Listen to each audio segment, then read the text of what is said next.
Oke, hai assalamualaikum warahmatullahi wabarakatuh ya sahabatku yang di channel Situs Edukasi. Nah kali ini kita akan berbagi yaitu pembahasan soal P3K tahap 2 jurusan PGSD.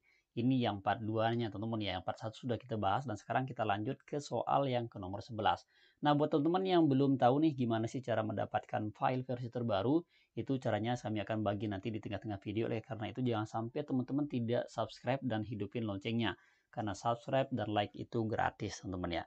Oke, nggak perlu pakai banyak cos-cos, kita langsung saja ke pembahasan soal yang ke-11. Kurikulum dikembangkan berdasarkan prinsip bahwa peserta didik memiliki posisi sentral untuk mengembangkan kompetensinya agar menjadi mahasiswa yang beriman dan bertakwa kepada Tuhan Yang Maha Esa, berakhlak mulia, sehat, berilmu, cakap, kreatif, mandiri, dan menjadi warga negara yang demokratis serta bertanggung jawab. Pernyataan tersebut di atas sesuai dengan prinsip pengembangan kurikulum. A. Tanggap terhadap perkembangan ilmu pengetahuan, teknologi, dan seni. B.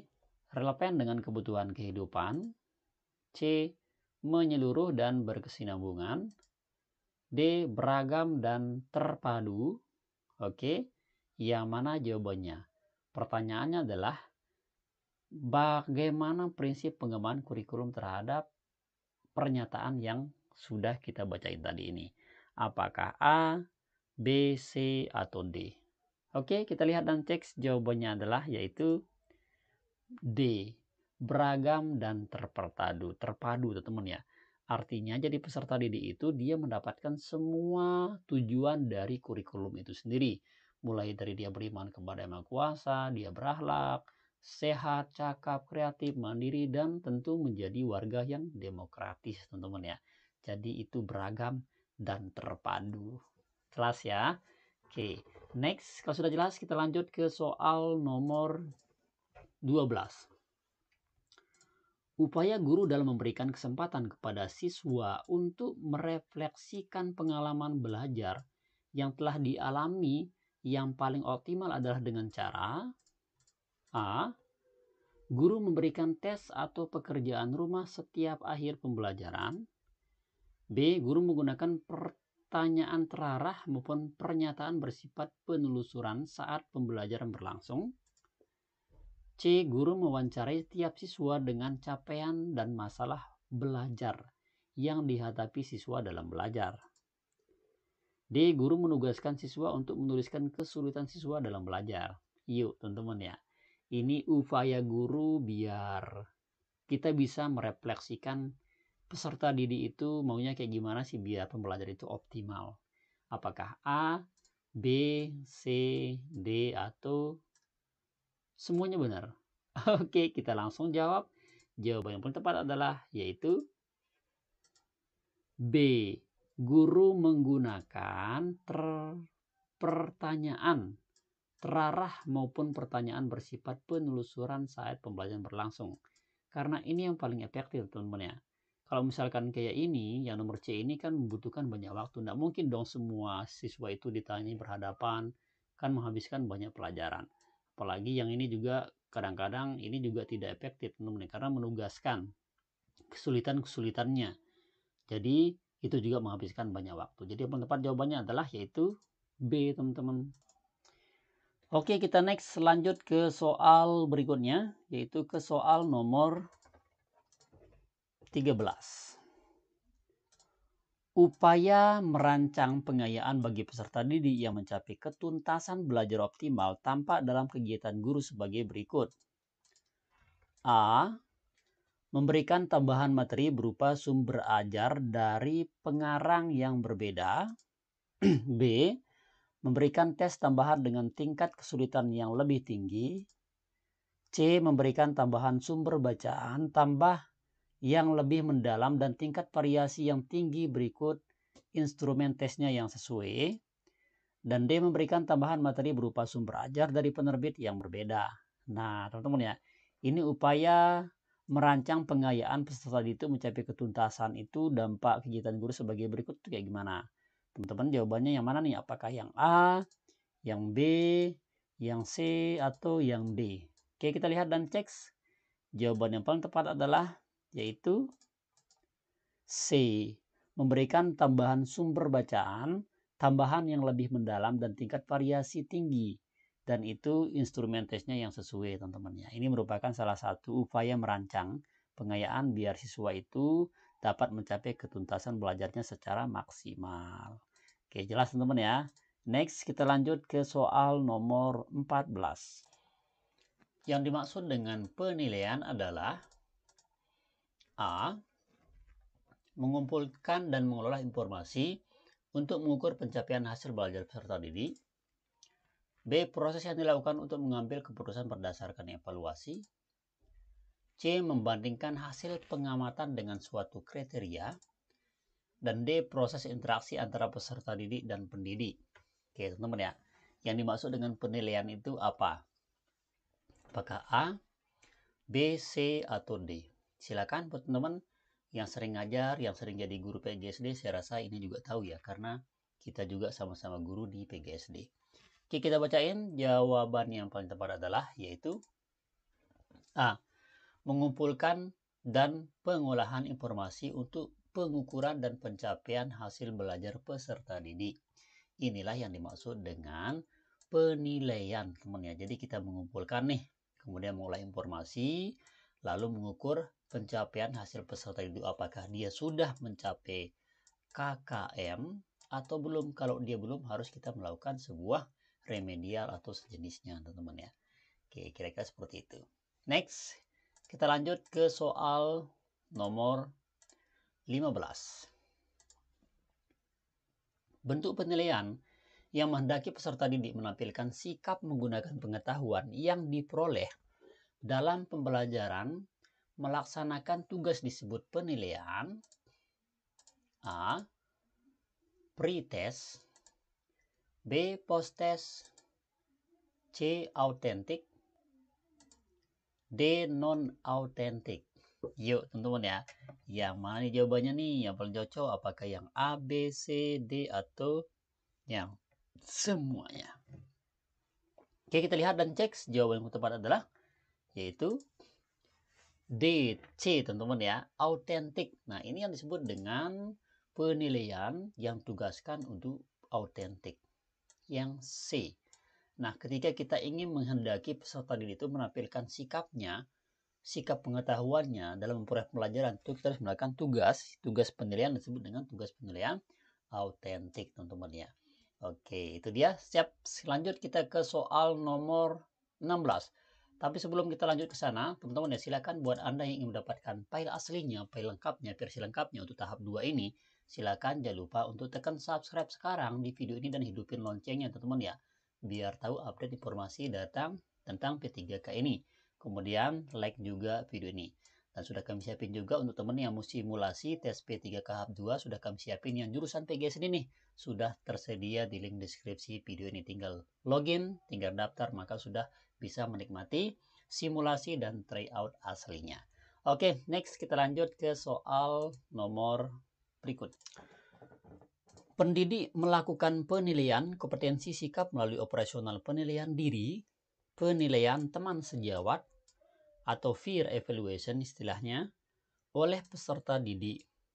Adapun instrumen yang dilakukan atau yang digunakan dalam penilaian tersebut adalah A. Instrumen skala penilaian atau rating scale, instrumen rubrik, C. Instrumen jurnal, D. Instrumen soal tes.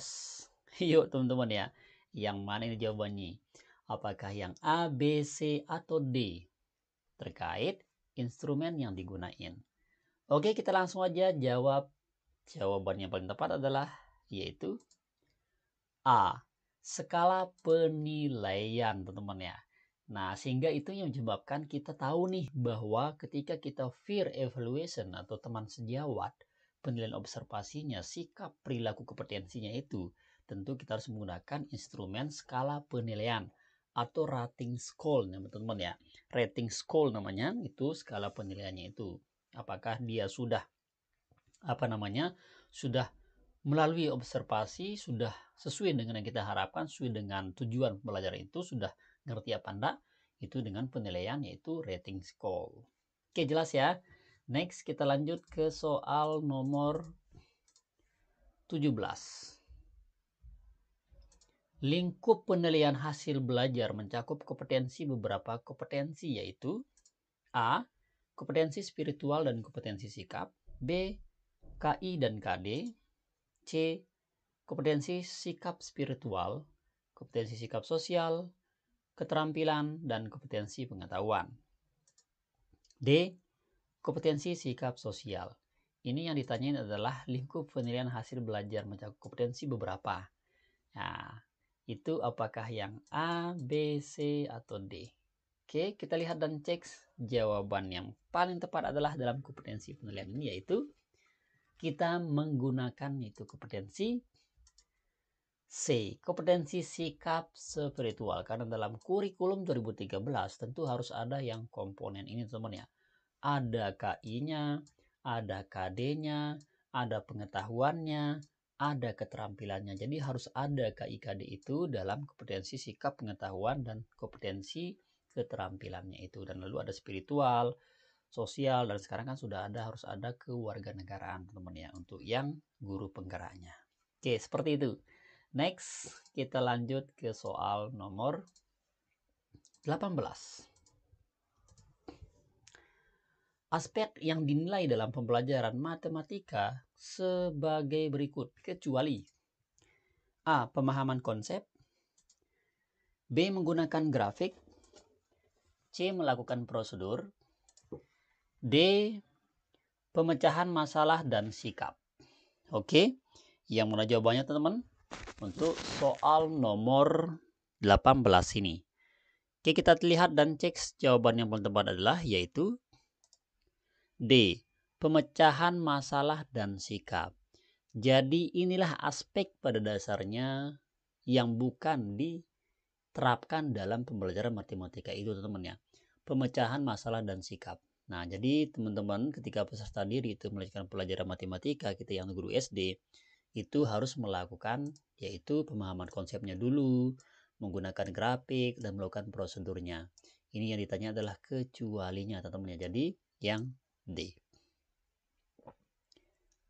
Oke, next kita lanjut ke soal nomor 19. Konsep menyodorkan berbagai situasi kepada siswa dan mendorong siswa untuk menyelidiki, mencari jawabannya adalah konsep dan strategi. Discovery learning. B. Inductive learning. C. Inquiry learning. D. Cooperative learning. Yap teman-teman ya, saya rasa ini teman-teman sudah tahu ya, yang sering ikut PPG, yang sering datang pengawas lalu pelatihan tentang RPP, ini jawabannya sangat simpel sekali. Oke, kita lihat dan cek jawaban yang paling tepat adalah yaitu C. Inquiry learning teman-teman ya. Oke, jawabannya adalah yang C. Inquiry learning, yang mendorong siswa untuk menyelidiki, langsung ke studi kasusnya, langsung mengecek nih informasinya. Itu adalah metode pembelajaran inquiry learning. Next, lanjut kita ke soal terakhir, yaitu ke soal nomor 20. Teman-teman ya, yang belum bahas untuk soal P3K, ya tahap 2 jurusan PGSD, tahap 1 sudah kami siapin dalam deskripsi, dan ini tahap 2-nya. Sorry, yang ini yang part 2-nya teman-teman ya. Nah, silakan buat teman-teman yang belum subscribe, silahkan subscribe dulu, dan buat Anda ingin mendapatkan filenya itu simple sekali. Jangan lupa subscribe, like, komen, dan silahkan nyatain di kolom komentar Anda sudah subscribe dan like video ini, baru kami kirimkan file aslinya. Dan buat teman-teman yang ikut simulasi, yang mau tryout, silahkan sudah kami siapin di link deskripsi. Untuk link ikut simulasinya itu memang berbayar, tapi harganya ada sampai 30.000, sangat murah sekali teman ya. Dan Anda mendapatkan fasilitas sangat lengkap sekali, berita-berita terbaru, serta informasi bocoran-bocoran soal dari situs yang sudah kami siapin di link deskripsi ini. Oke, kita lanjut ke soal nomor 10. Nomor 20 maksud kami. Guru membentuk kelompok-kelompok belajar, memberikan tugas kepada tiap kelompok. Setiap anggota dari sebuah kelompok memberikan tugas dan fungsi tertentu, sehingga jika salah satu tidak menjalankan tugasnya, maka pekerja kelompok tersebut tidak dapat diselesaikan. Karakteristik dari strategi pembelajaran tersebut adalah A. tugas kelompok, B. diskusi kelompok kecil, C. pengajaran langsung atau direct teaching, dan D. belajar cooperative learning. Yuk teman-teman, silakan jawabannya kami tunggu di kolom komentar. Jawaban nomor 20 ini buat teman-teman silakan yang ingin serius, dan saya doain semoga yang menjawab di kolom komentar semoga lulus di tahun ini dan menjadi ASN P3K tahap 2 ini lulus teman-teman ya. Dan teman-teman sudah pemberkasan yang sudah lulus tahap 1 semoga semuanya lancar-lancar saja, sehat selalu, dan terus akan menjadi pengabdiannya untuk negara ini. Oke, demikian informasinya, semoga bermanfaat. Silakan subscribe, like, komen, serta share juga video ini. Dan silakan tinggal komen di bawah untuk mendapatkan file aslinya. Thanks, syukron, sekian. Wassalamualaikum warahmatullahi wabarakatuh.